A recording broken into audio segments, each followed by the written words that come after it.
तेजाजी को सर्वोच्च मानकर हर काम की शुरुआत की। साथियों मैं कहना चाहूंगा, इधर हमारी माताएं बहनें बैठी है, जिस प्रकार तेजाजी ने अपने एक वचन के लिए प्राणों की आहुति दी थी, लेकिन आज समाज कौन सी दिशा में जा रहा है, इस बात को भी हमें ध्यान में रखना होगा। मंच पर हमारे बुजुर्ग बैठे सामने में विराजमान है, मैं उनको एक ही बात कहना चाहूंगा कि हमें ईर्ष्या, द्वेष और द्वेष की भावना को त्याग के अपने भाइयों को साथ लेके हमें आगे बढ़ना होगा। जिस प्रकार से शिक्षा के क्षेत्र में हम लोग धीरे धीरे पीछे होते जा रहे हैं, मैं आपको कहना चाहूंगा कि खरनाल के अंदर पिछली बार एक बोर्ड लगा हुआ देखा मैंने, वहां बोर्ड पे लिखा हुआ था जहां देवालय वहां पुस्तकालय।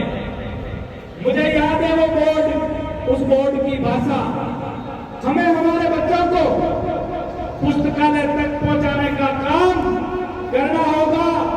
इस पीढ़ी को तेजाजी के आदर्शों को बताना होगा और तेजाजी के आदर्शों को बचा के अगली पीढ़ी तक पहुंचाने का काम ही हमारे बुजुर्ग, हमारे पिता तुल्य बुजुर्ग करेंगे।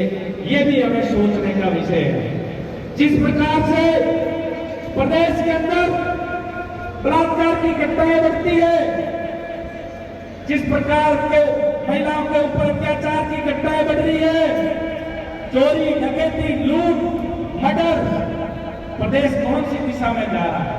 ये प्रदेश तेजाजी के वचनों से चलने वाला प्रदेश, ये जिला, लेकिन आज का समय कहीं कहीं हमारे जो मूल्यों में कमी आई है, हमारी सोच में कमी आई है, तब जाके इस प्रकार प्रदेश के अंदर घटनाएं बढ़ी है।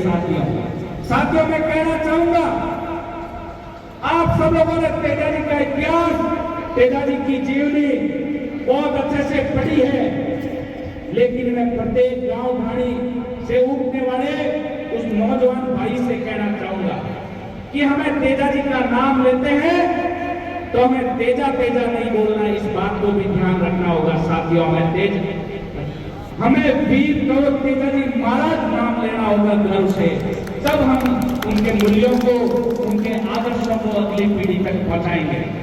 मुझे याद है वो दिन जिस दिन कुछ असामाजिक तत्व तेजाजी के मंदिर की मूर्ति उस राजधानी के अंदर तोड़ी थी। मेरे पास जाट कौम के भाई का फोन आया था, भाई साहब इस प्रदेश के अंदर लाखों जाट सरदारी है, लेकिन कोई आगे नहीं आ रहा है।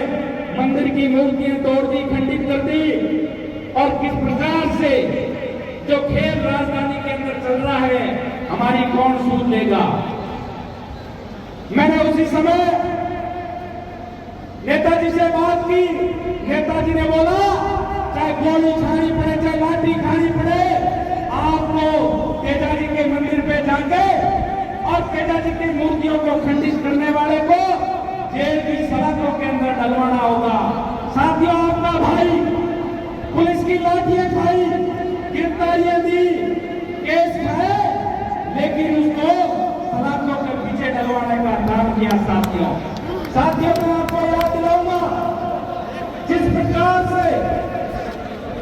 प्रकार से तेजाजी ने एक लाशा गुजरी के लिए अपने प्राणों की आहुति दी है, उनके मूल्यों को ध्यान में रखते हुए हमें हमारी बहन बेटी के इज्जत के लिए, बहन बेटी के रक्षा के लिए जहां कहीं भी आवश्यकता पड़े, हमें मजबूती से अग्रिम पंक्ति में खड़ा होना है।